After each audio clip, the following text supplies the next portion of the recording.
Hi there, I'm Joe. I'm an American from Los Angeles who recently moved to the UK. I'm currently in Bristol and I'm looking for a flat, and I wanted to share the journey of how it is for an American to move to England and the process of moving as well as looking for flats. Why Bristol, England? Bristol is actually the biggest city in southwest England. There is a great international airport based in Bristol that allows you to fly anywhere in continental Europe. It's also pretty close to London. You can easily hop on a tube and you'll be there within an hour and a half. There's also other means of transportation as well as taking the bus, or you can drive to London fairly easily from the UK here in Bristol. Bristol has an incredibly vibrant student scene.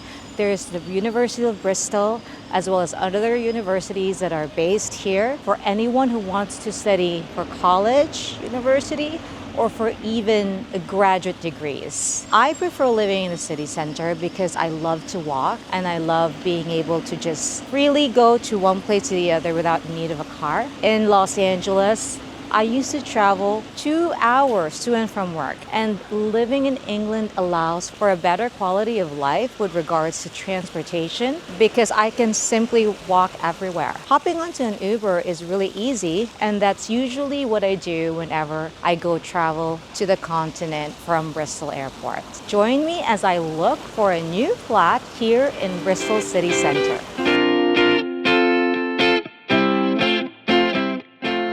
Currently in a place called Queen Square, which is in the city center, and the apartment that I am viewing is quite close to this spot. Now, what's amazing about Bristol is there are so many festivals, and today they're setting up for what's called the Harborside Festival. So the Harborside Festival is an annual festival here in Bristol, and there's going to be loads of food and loads of music. Bristol is such a center for creativity. There are so many talented chefs, so many talented musicians here. The price ranges that I've been seeing so far for a 2-bedroom, 2-bath is about between $1,600 to $2,200 here in the city center. Particularly, I'm looking for something very renovated, modern amenities. There is an energy crisis here in the UK, and if you end up renting a flat that's a little bit too old, then you end up paying a lot more for the energy. And so I really want a flat that has really great rating for its energy. At the same time, I want it to be very secure. So it would be good if there was security, because I do tend to travel a lot and I quite like living in a very secure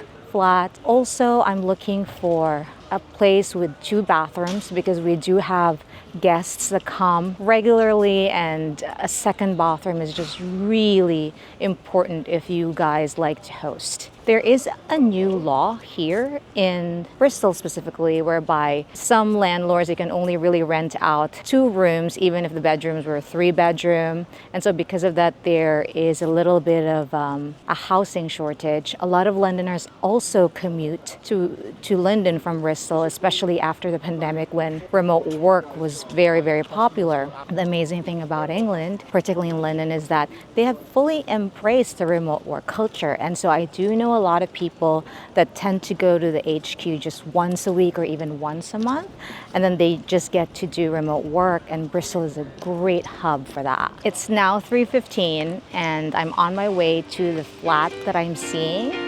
Come join me as we tour this flat.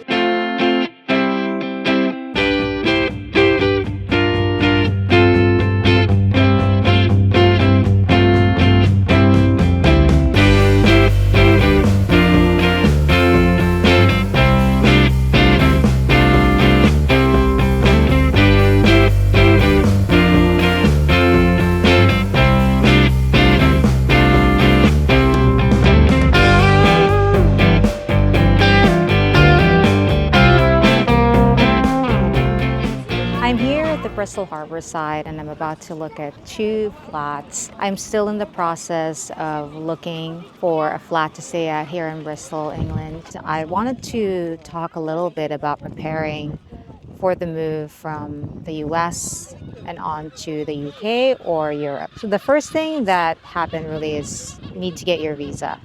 Next is to pack, sell, and store all your belongings. This is my third country move. Every time I move to another country, I ended up minimizing a lot of my stuff. So that just means that I basically had to start over in that new country, or I mostly donated half of my belongings.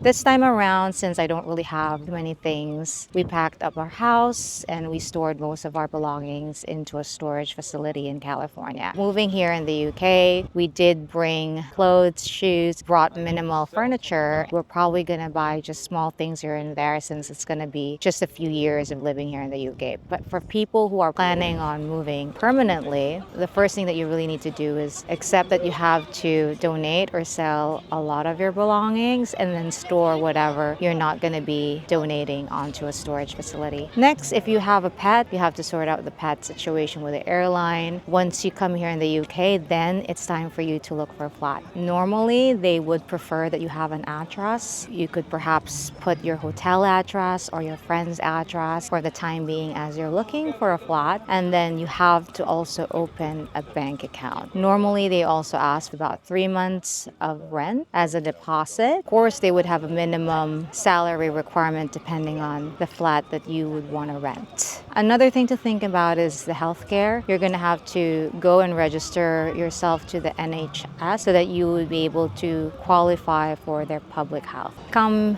with me as I check out more flats here in England.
So a debrief on the two flats that we saw.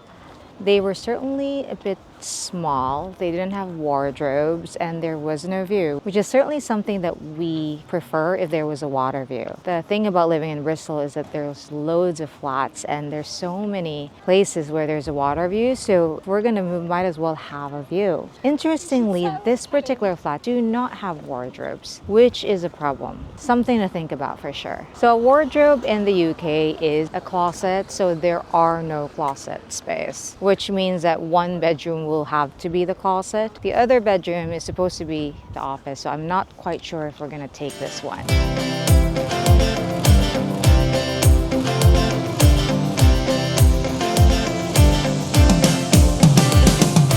I am currently here at Berkeley Square, one of the historic residential squares here in Bristol, UK. Aside from the residential homes, some of these townhomes have been converted into hotels, as well as the University of Bristol Law School is here as well. What makes Bristol so diverse and dynamic is that it is a university town. The city is so young and vibrant with a lot of students, as well as professionals, as well as families and retired people. Here in the UK, particularly in Bristol, I really see how different age groups are woven together as part of one big community. Whereas in LA, I tend to see neighborhoods filled with retired people and then neighborhoods that are just filled with single professionals or neighborhoods that are filled with young families. Everyone is sort of segregated and then everyone uses the car to meet up at a certain restaurant or the beach perhaps. But here in Bristol, you can actually just walk around and meet students, meet retired people in your community, meet professionals, all within the city center. I hope you enjoy this episode of me looking for a flat. I'll share more flats as I continue to look for a place to move in, and hopefully it can help you guys sort of see what type of flats are available here in England if you are someone who is thinking about moving abroad.